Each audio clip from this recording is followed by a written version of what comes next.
Hello everyone, welcome to my YouTube channel GK trick with Kavita. तो दोस्तों, आज के इस वीडियो में हम डिस्कस करेंगे रीजनिंग की क्वेश्चन, और ये क्वेश्चन वही है जो कि आरआरबी एनटीपीसी सीबीटी 1 में पूछे जा चुके हैं।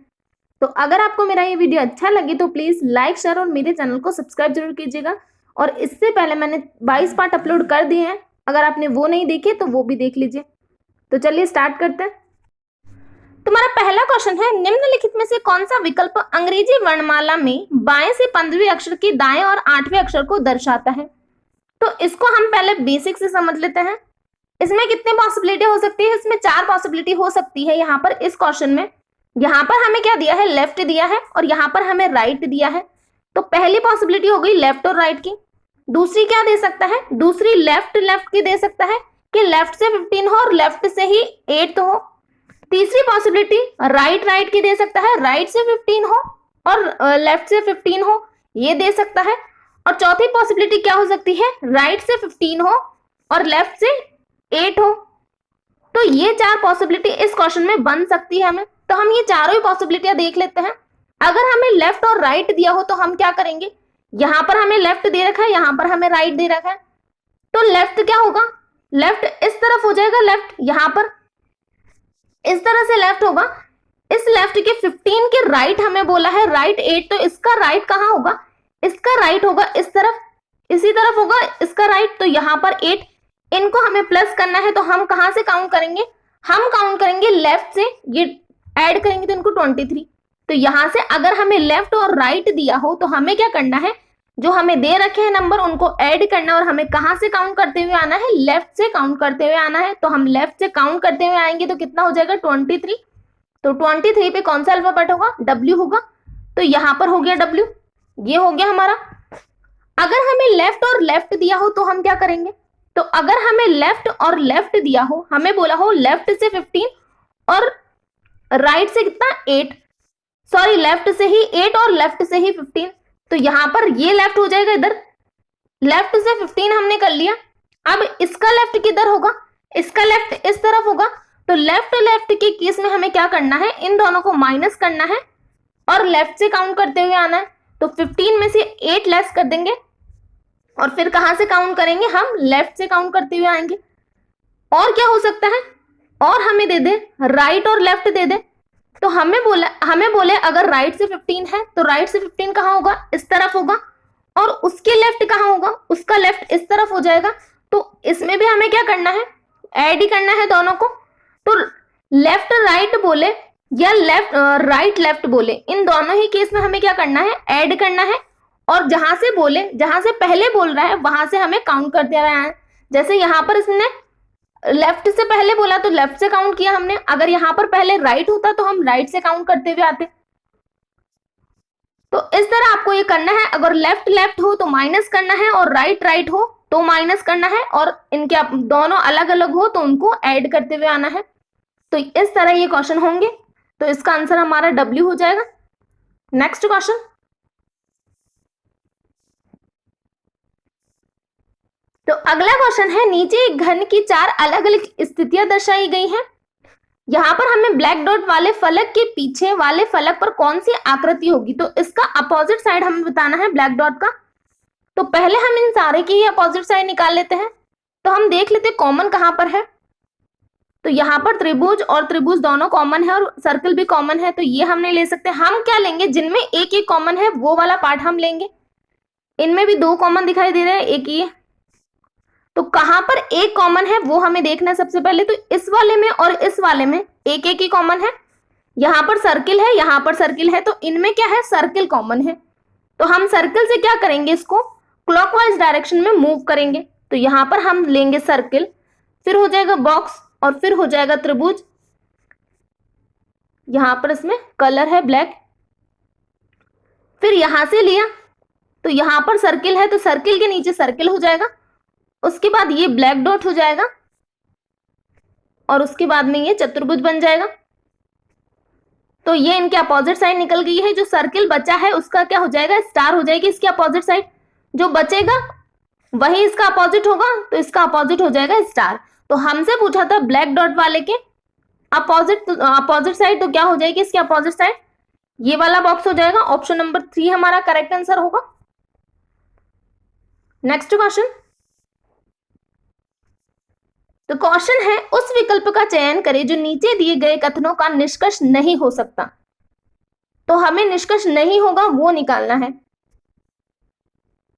तो सबसे पहले हम डायग्राम बना लेते हैं। कथन हमें 3 दे रखे हैं, उसके हम डायग्राम बना लेते हैं। तो पहला कथन है सभी मसाले अलमारियां हैं। तो सभी मसाले क्या हैं? सभी मसाले अलमारियां हैं। सभी अलमारियां पंखे हैं। सभी अलमारियां पंखे हैं। सभी दरवाजे अलमारियां हैं। तो अलमारी यहां पर है, तो सभी दरवाजे किसमें है? अलमारी में है, तो दरवाजे भी अलमारी में चले जाएंगे। तो पहला निष्कर्ष है कुछ अलमारियां दरवाजे हैं, तो कुछ अलमारियां और दरवाजों का ये वाला पार्ट कॉमन है, तो कुछ अलमारी दरवाजे हो जाएंगे। लेकिन हमसे क्या पूछा है? जो निष्कर्ष नहीं हो सकता, तो ये तो निष्कर्ष है।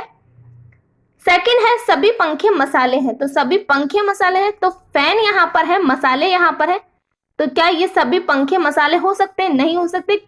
सभी मसाले पंखे हैं, लेकिन सभी पंखे तो मसाले नहीं है, क्योंकि पंखों का ये वाला पार्ट मसालों में तो नहीं जा रहा, तो ये वाला रॉन्ग हो रहा है। तो मतलब जो निष्कर्ष नहीं है वही हमें बताना है।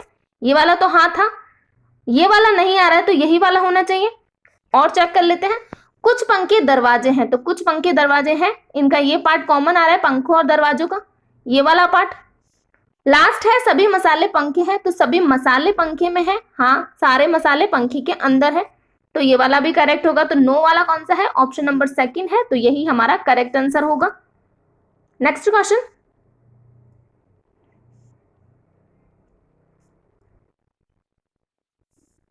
तो अगला क्वेश्चन है मुनीर उत्तर की ओर 340 कदम दौड़ा और उसके बाद वह बाएं मुड़कर 90 कदम दौड़ा।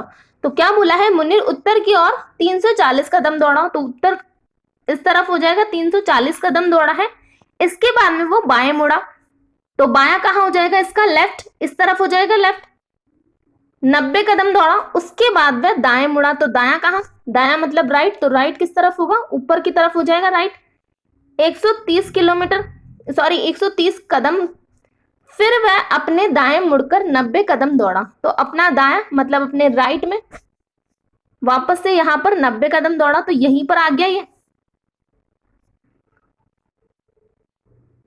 यहां से वह अपने दाएं मुड़कर 240 कदम दौड़ा, तो यहां से फिर से क्या, यहां से फिर से वो 240 कदम दौड़ा, वापस नीचे की तरफ जाएगा, राइट नीचे ही होगा इसका। तो 240, तो ये कितना है? ये 130 है। 240 दौड़ा है, तो कितना बचा है? 110 बाकी है अभी, तो 110 और यहां पर हो जाएगा ये 110, क्योंकि 130 तो ये हो गए इस तरफ के इस तरफ, और यहां से कितना चाहिए इसको? यहां से 110 चाहिए, तो यहां पर 110 हो गया ये। अब मुनीर अपने आरंभ बिंदु से कितनी दूर और किस दिशा में है? तो आरंभिक बिंदु से पूछा है, तो इसका आरंभिक बिंदु ये है। यहां से वो किस दिशा में है? तो यहां से वो उत्तर की तरफ है, और कितनी दूरी पर है? तो इससे हम 110 लेस कर देंगे, तो यहां पर हो जाएगा 43, यहां बचा 2, तो 230 कदम दूर है और उत्तर की तरफ है। और कौन से ऑप्शन में हमें दे रखा? ऑप्शन नंबर 1 में हमें दे रखा है। नेक्स्ट क्वेश्चन, तो अगला क्वेश्चन है उस संख्या का चयन करें जो नीचे दी गई श्रेणी में प्रश्न चिन्ह के स्थान पर आ सकती है। तो यहां पर हमें बताना है क्या आएगा। तो यहां पर हमें दे रखा है 12, 17, तो इसका डिफरेंस लेंगे सबसे पहले हम। इनमें कितने का डिफरेंस होगा? 5 का। यहाँ पर हमें 10 का डिफरेंस दिखाई दे रहा है, यहाँ पर हमें 30 का डिफरेंस दिखाई दे रहा है। तो यहाँ पर कितना था? यहाँ पर था, यहाँ पर हमने मल्टीप्लाई किया 2, यहाँ पर मल्टीप्लाई किया 3, तो यहाँ पर मल्टीप्लाई क्या होगा? 4 होना चाहिए। तो 4 का करके देख लेते हम, 4 3 जा 12, तो 120 होना चाहिए यहाँ पर डिफरेंस। तो 120 इसमें ऐड करेंगे 57 में, तो कितना निकल के आएगा? 7, और 5 और 2 7 1, तो हमारा आंसर 177 होना चाहिए। तो क्या ऑप्शन में हमें दिखाई दे रहा है? तो हाँ 177 है। तो इसको और चेक कर लेते हैं हम। 177, यहाँ पर कितने का डिफरेंस होना चाहिए? यहाँ पर होना चाहिए 5 का डिफरेंस, मल्टीप्लाई 5 का डिफरेंस। तो 120 को हम मल्टीप्लाई 5 करेंगे, तो यहाँ पर 600 का डिफरेंस होना चाहिए। तो इसमें और इसमें क्या 600 का डिफरेंस आ रहा है? तो हाँ इसमें दोनों में 600 का डिफरेंस आ रहा है, तो यही सीरीज होगी। मल्टीप्लाई 2 3 और 4 5 का सीरीज चल रहा है ये। नेक्स्ट क्वेश्चन, तुम्हारा अगला क्वेश्चन है, नीचे दी गई आकृति में चार वृत्त ए से डी का संयोजन दर्शाया गया है। आकृति में दी गई संख्याएं उस श्रेणी से संबंधित लोगों की संख्याओं को दर्शाती है। वृत्त ए उन लोगों को निरूपित करता है जो कि विज्ञान पसंद करते हैं, तो वृत्त ए किसको दर्शाता है? जो कि साइंस पसंद करते हैं। बी उन लोगों को निरूपित करता है जो कि इतिहास, तो यहां पर हो जाएगा इतिहास। सी और डी उन लोगों को निरूपित करता है जो अंग्रेजी और संस्कृत, तो सी करता है इंग्लिश और डी किसको करता है? डी करता है संस्कृत को। तो ये हो गया। अब बोला है नीचे दी गई आकृति के अनुसार उन लोगों की संख्या ज्ञात कीजिए जो केवल विज्ञान, तो केवल विज्ञान वाले चाहिए, तो केवल विज्ञान साइंस किस में है? साइंस ए में है। केवल विज्ञान वाले कितने लोग हैं? केवल विज्ञान वाले हैं 10 लोग। और हमसे बोला है केवल अंग्रेजी और इतिहास दोनों पसंद करते हैं, तो हमसे क्या बोला गया है? केवल अंग्रेजी और इतिहास, तो केवल अलग अलग नहीं होगा, केवल इन दोनों का मिलाकर पूछा है हमसे। तो अंग्रेजी और इतिहास कितने लोग पसंद करते हैं? तो अंग्रेजी यहां पर है, इतिहास यहां पर है। सी और बी का हमें कॉमन पार्ट चाहिए, तो सी और बी का कॉमन पार्ट क्या हो जाएगा?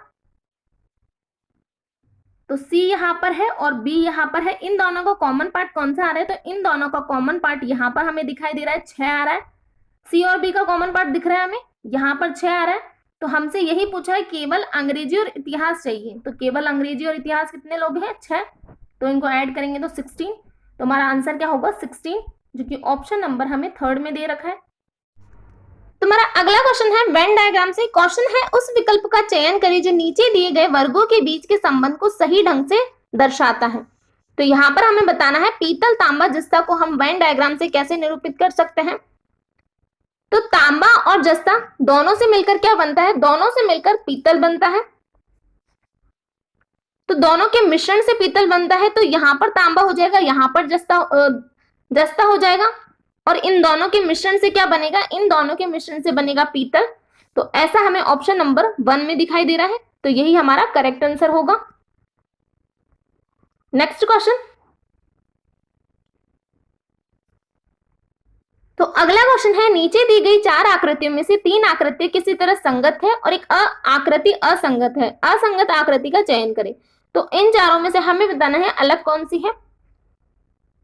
तो कौन सी आकृति अलग होगी ये हमें बताना है। यहां पर हमें क्या दिखाई दे रहा है? यहां पर हमें एक सीरीज दिखाई दे रही है, यहां पर लाइन के नीचे लाइन चल रही है, यहां पर भी लाइन के नीचे लाइन चल रही है, यहां पर भी ये एक दे रखा है तो कोई लाइन नहीं है, लेकिन ये लाइन में तो है।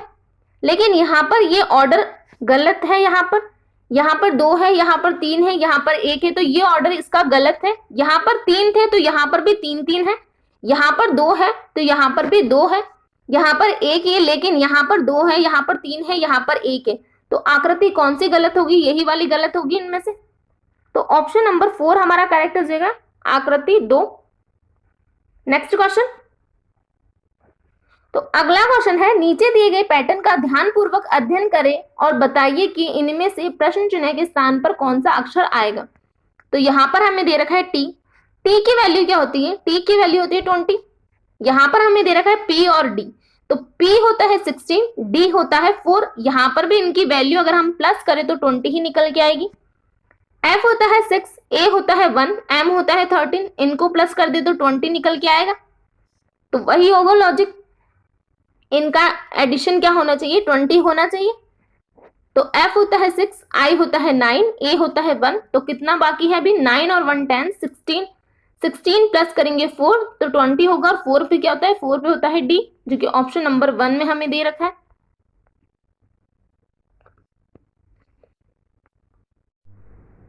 तुम्हारा अगला क्वेश्चन है नीचे दी गई आकृति में कितने वर्ग हैं। तो हमें क्या काउंट करना है? वर्ग काउंट करना है। तो अगर हम इन चारों को हटा दें, ये 4 वर्ग हैं, तो इन चारों को हम अलग से काउंट कर लेते हैं। तो अभी इनको हम यहां से हटा दें तो क्या बाकी रहेगा? तो ये वाला बॉक्स बाकी रहेगा। तो इनमें कितने वर्ग है वो हम काउंट कर लेते हैं। तो यहां पर हम लिख लेंगे 1 2 3 4। तो इसको 1 का स्क्वायर करेंगे 1, 2 का स्क्वायर करेंगे 4, 3 का स्क्वायर करेंगे 9 और 4 का स्क्वायर करेंगे 16। तो इनको ऐड करेंगे और ये जो बाकी 4 हैं उनको ऐड कर देंगे तो हमारा आंसर आ जाएगा। तो 16 और 9 और 1 10, 16 और 4 20, ये हो जाएगा टोटल 30। 30 प्लस करेंगे 4 तो यहाँ पर टोटल कितने वर्ग निकल के आएंगे, 34 वर्ग निकल के आएंगे, जो कि ऑप्शन नंबर हमें 4 में दे रखा है। तुम्हारा अगला क्वेश्चन है, उस विकल्प का चयन करें जो कि अन्य से असंगत है। तो हमें अलग बताने हैं इन चारों में कौन सी अलग है। तो हमें दे रखा है जिमीकंद, बैंगन, आलू, मूली। तो यहाँ पर जिमीकंद, आलू, मूली कहाँ पर उगते हैं, जमीन में, और बैंगन पेड़ पे लगता है। तो यही वाली हमारी अलग हो जाएगी। नेक्स्ट क्वेश्चन,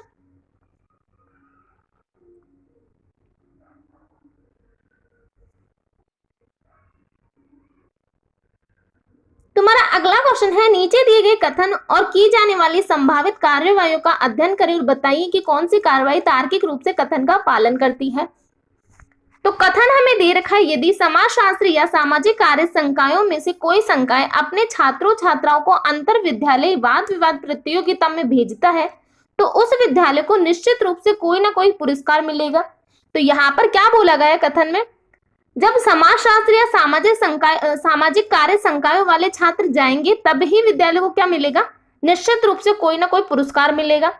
तो ये दो ही संकायों के छात्रों को मिलेगा पुरस्कार अगर वो जाते हैं तो इससे क्या कार्रवाई निकल सकती है वो हमें बताना है। तो पहली कार्रवाई क्या है, पहली कार्रवाई है प्रबंधन को ये सुनिश्चित करना चाहिए कि समाजशास्त्र और सामाजिक कार्य संकायों में से कोई एक संकाय अपने छात्रों छात्राओं को वाद विवाद प्रतियोगिता में भाग लेने के लिए भेजे। तो क्या प्रबंधन को ऐसा सुनिश्चित करना चाहिए? तो हाँ, प्रबंधन को ऐसा सुनिश्चित करना चाहिए कि समाजशास्त्र और सामाजिक कार्य संकायों में से कोई एक संकाय अपने छात्र छात्राओं को वाद विवाद प्रतियोगिता में भाग लेने के लिए भेजे। क्योंकि पुरस्कार कब मिलेगा उनको, पुरस्कार तभी मिलेगा जब समाजशास्त्र या सामाजिक कार्य संकायों के बच्चों में से कोई जाए प्रतियोगिता में।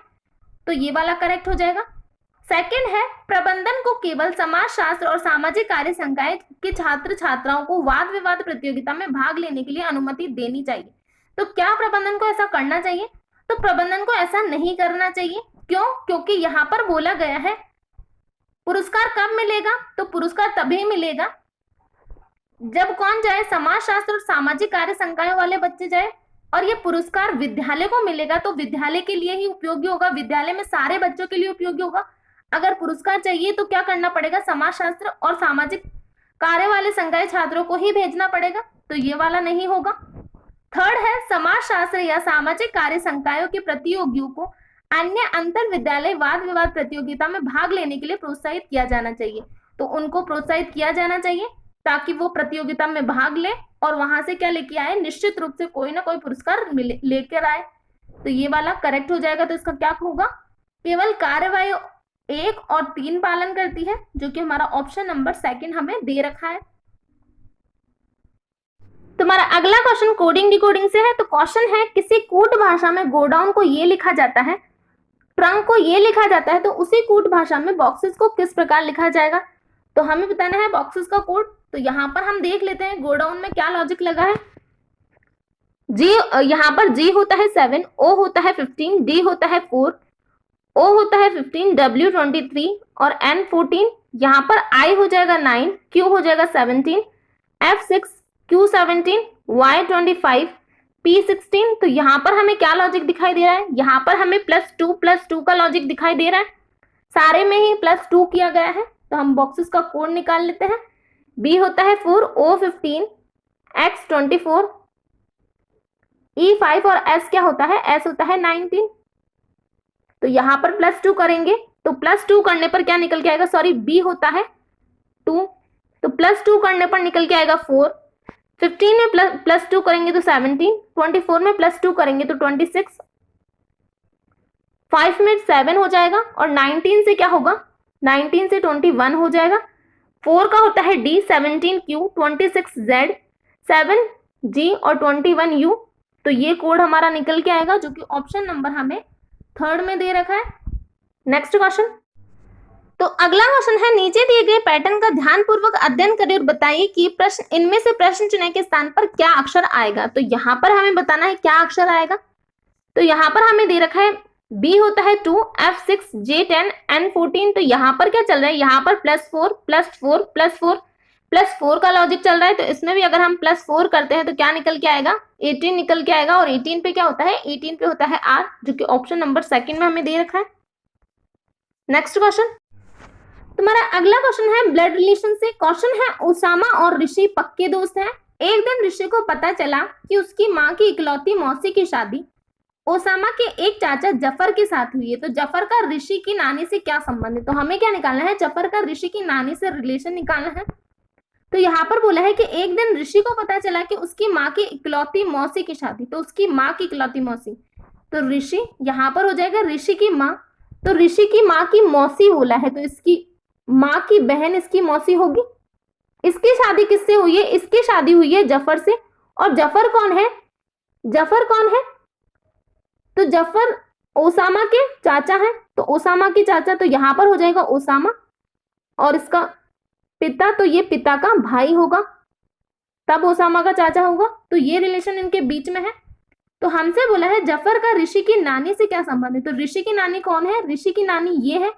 इसका और जफर का क्या रिलेशन है? ये इसकी बहन का पति है। तो क्या हो जाएगा? बहन का पति। तो ऑप्शन नंबर हमारा 1 करेक्ट होगा, बहन का पति। Next question.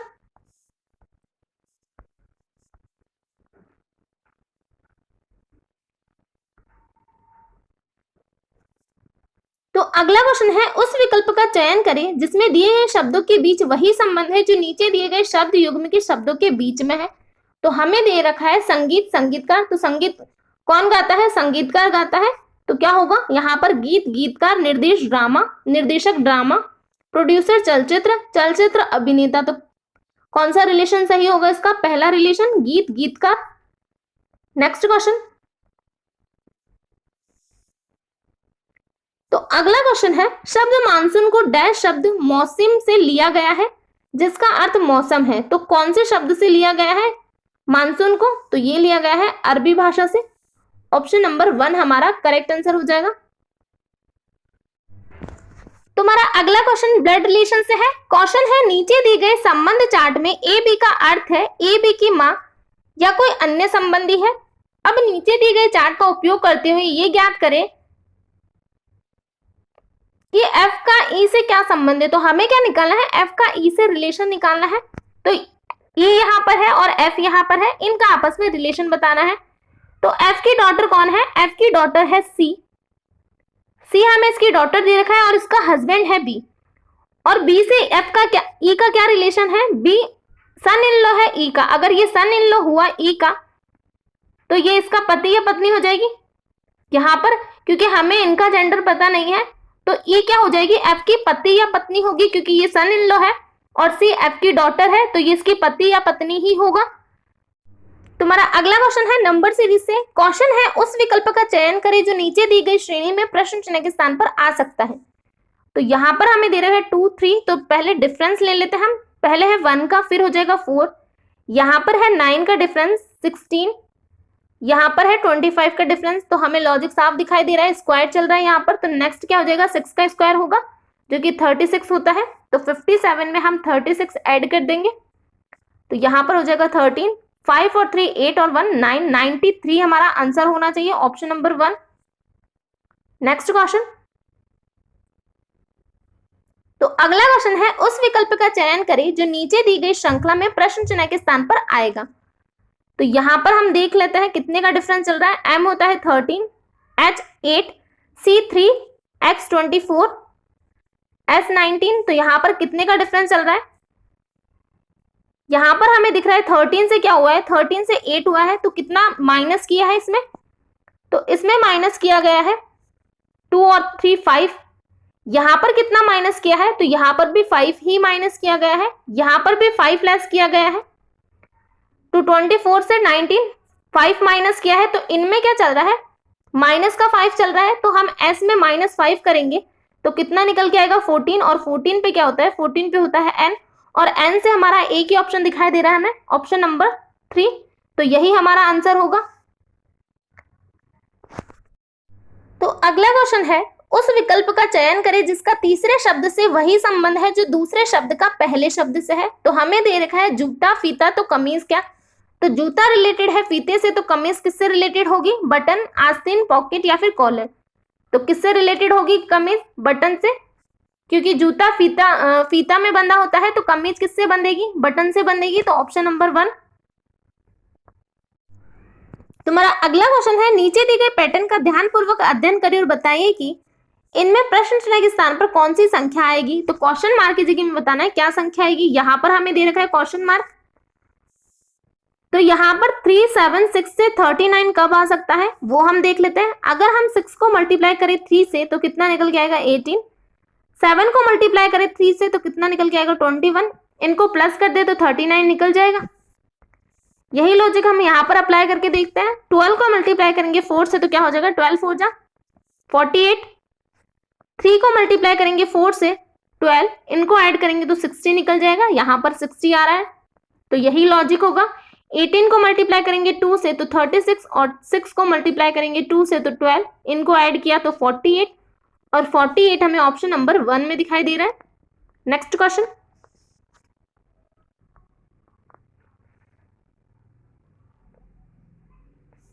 तो अगला क्वेश्चन हमारा कथन और निष्कर्ष है। क्वेश्चन है, नीचे दी गई कथनों और निष्कर्ष का ध्यानपूर्वक अध्ययन करें और बताइए कि कौन से निष्कर्ष तार्किक रूप से कथनों का पालन करते हैं। तो यहाँ पर हमें दे रखा है कथन, एबीसी रेस्टोरेंट में परोसे जाने वाले सभी व्यंजनों में कुछ न कुछ भारतीय मसाले होते हैं। सेकंड कथन है, इस रेस्टोरेंट में कुछ अमेरिकी और फ्रांसीसी व्यंजन भी परोसे जाते हैं। इस रेस्टोरेंट में कुछ सॉफ्ट ड्रिंक परोसे जाते हैं परंतु मिल्क शेक नहीं परोसा जाता। तो ये 3 हमें कथन दे रखे हैं, इससे हम कौन सा निष्कर्ष निकाल सकते हैं। तो पहला निष्कर्ष है, एबीसी रेस्टोरेंट में परोसे जाने वाले अमेरिकी व्यंजनों में भारतीय व्यंजनों की झलक दिखाई देती है। तो क्या ये निष्कर्ष हम निकाल सकते हैं। यहाँ पर क्या बोला है कि रेस्टोरेंट में अमेरिकी और फ्रांसीसी व्यंजन परोसे जाते हैं, और क्या बोला है सभी व्यंजनों में कुछ ना कुछ भारतीय मसाले होते हैं। अगर भारतीय मसाले हैं अमेरिकी और फ्रांसीसी व्यंजन में, तो यहाँ पर क्या बोला है, यही हमसे पूछा गया है कि अमेरिकी व्यंजनों में भारतीय व्यंजनों की झलक दिखाई देती है। तो अगर मसाले हैं तो भारतीय व्यंजन की झलक भी दिखाई देगी अमेरिकी व्यंजन में, तो ये वाला करेक्ट हो जाएगा।